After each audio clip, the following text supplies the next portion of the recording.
ഹോസ്റ്റലേഴ്സിനും ബിഗിനേഴ്സിനും പറ്റുന്ന ഒരു ചിക്കൻ കറിയുടെ റെസിപ്പി നോക്കിയാലോ. അപ്പോൾ വെൽക്കം ടു മൈ ചാനൽ.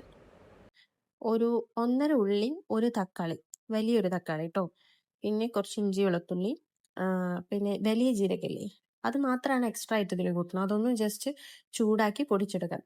പിന്നെ ചട്ടി വെച്ച് കുറച്ച് വെളിച്ചെണ്ണ വയ്ക്കാം. ആവശ്യത്തിന് കുറച്ച് മതി, ഭയങ്കരമായിട്ട് വെളിച്ചെണ്ണ ഒന്നും ആവശ്യമില്ല, കുറച്ച് മതി. പിന്നെ അതിലേക്ക് ആദ്യം കുറച്ച് ഉള്ളി എടുത്തിട്ടൊന്ന് കട്ട് ചെയ്ത് ജസ്റ്റ് ഇട്ട് കൊടുക്കുക.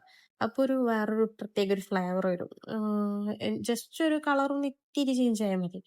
അത്രമാത്രം നേരം ജസ്റ്റ് ഒന്ന് അതിലിടാം. ഭയങ്കര കളർ ചേഞ്ച് ആവേണ്ട ആവശ്യമൊന്നുമില്ല. പിന്നെ അതിലേക്ക് ബാക്കിയുള്ള എല്ലാ ഉള്ളിയും അതിലേക്ക് ഇടാം.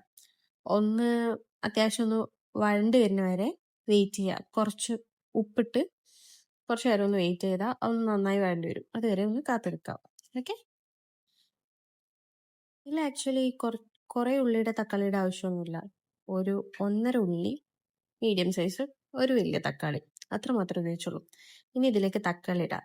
തക്കാളി അത്യാവശ്യം നല്ലോണം ഒന്ന് വഴണ്ട് വരാൻ. എന്നിട്ട് നമുക്ക് ബാക്കി ഇൻഗ്രീഡിയൻസ് ഇതിലേക്ക് ചേർക്കാം. ഇനി ഈ തക്കാളിയിലേക്ക് ഇഞ്ചി വെളുത്തുള്ളി നമ്മൾ നേരത്തെ എടുത്ത് വെച്ചില്ലേ, അതൊന്ന് ജസ്റ്റ് ഒന്ന് ക്രഷ് ചെയ്തെടുത്തിട്ട് അതിലിടാം. ഈ കളർ എന്താ വെച്ചാൽ ജീരകം പൊടിച്ച മിക്സിയിലാണ് ഇത് അടിച്ചത്. അപ്പം ജീരകത്തിന്റെ ഒരു ഫ്ലേവറും ഇതിൽ തന്നെ ഉണ്ടാവും. അപ്പം അധികം ജീരകം എക്സ്ട്രാ ഇട്ടിടണ്ട, കുറച്ച് ജീരകം മാത്രം മതി കേട്ടോ. ഇതിന്റെ കൂടെ തന്നെ മിക്സ് ചെയ്തിട്ട് ഇനി ഇതിലേക്ക് 2-3 ടേബിൾ സ്പൂൺ മുളക് പൊടി. ഇത് അത്യാവശ്യം എരിവുള്ള പൊടിയാണ്, പക്ഷെ അത് അധികം കളർ ഉണ്ടാവില്ല.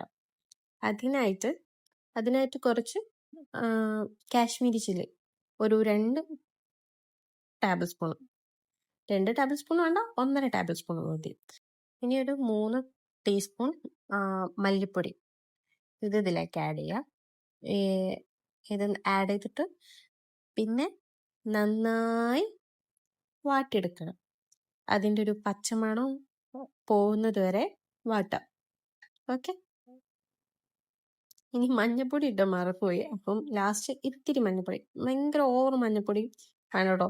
പിന്നെ എരിവാണ് കുറച്ചൊന്ന് കൂടി നിൽക്കേണ്ടത്, അതുകൊണ്ട് കുറച്ചധികം എരിവുള്ള മുളക് പൊടി ഇട്ട്. ഇനി ഇതിലേക്ക് വളരെ കുറച്ച് മാത്രം വെള്ളം ഒഴിക്കാം. അധികം വെള്ളം വേണ്ട, കുറച്ചൊരു കുറുകിയ ടൈപ്പിലാണ് ഉണ്ടാക്കുന്നത്. ബാക്കി ഇനി ചിക്കൻ ഇറങ്ങിക്കോളും. ഇനി ഇതിലേക്ക് ഉപ്പ് ആഡ് ചെയ്ത് കൊടുക്കാം. ആദ്യം ഉള്ളിയും തക്കാളിയും ജസ്റ്റ് ഒന്ന് വാടാൻ വേണ്ടി ഇത്തിരി ഉപ്പ് മാത്രമേ ഇട്ടിട്ടുണ്ടായിരുന്നുള്ളൂ. അപ്പൊ നമുക്കൊരു പാകത്തിനൊരു 2 ടേബിൾ സ്പൂൺ ഉപ്പിട്ട്. ഇനി ഇതിലേക്ക് നമ്മുടെ ചിക്കൻ ഉണ്ടല്ലോ, കഴുകി വെച്ച ചിക്കന് അതിലേക്കിട്ട് നന്നായി ഒന്ന് ഇളക്കി കൊടുക്കാം. നന്നായി ആ ചിക്കനിൽ ആ ഒരു മസാല ഒക്കെ പിടിക്കണവരെ ഒന്ന് ജസ്റ്റ് ഇളക്കി എടുക്കാം. വേണമെങ്കിൽ ആവശ്യത്തിന് ഇത്തിരി വെള്ളം ഒഴിച്ച് ജസ്റ്റ് മൂടി വെക്കാം. വേണമെങ്കിൽ മാത്രം മതി. ഇനി ചിക്കനിന് നന്നായിട്ട് വെള്ളം ഇറങ്ങും. ഒരു കുറുകിയ ടൈപ്പ് കറി ആകുമ്പോൾ അതിൽ നിന്ന് നല്ല ടേസ്റ്റ് ഉണ്ടാവും. അപ്പം ഇതാ നമ്മുടെ ചിക്കൻ കറി റെഡിയായി. ഈസിയാണ്. അവസാനം കുറച്ച് മല്ലിയില ഇട്ട് അവസാനിപ്പിക്കാൻ. അപ്പോൾ ഓക്കെ, ബൈ. ഇനി നിങ്ങൾക്ക് സിമ്പിളായിട്ട് ബിഗിനേഴ്സിനും ഹോസ്റ്റലേഴ്സിനും സിമ്പിളായിട്ട് ഉണ്ടാക്കാൻ പറ്റും. അപ്പോൾ ഓക്കെ, ബൈ.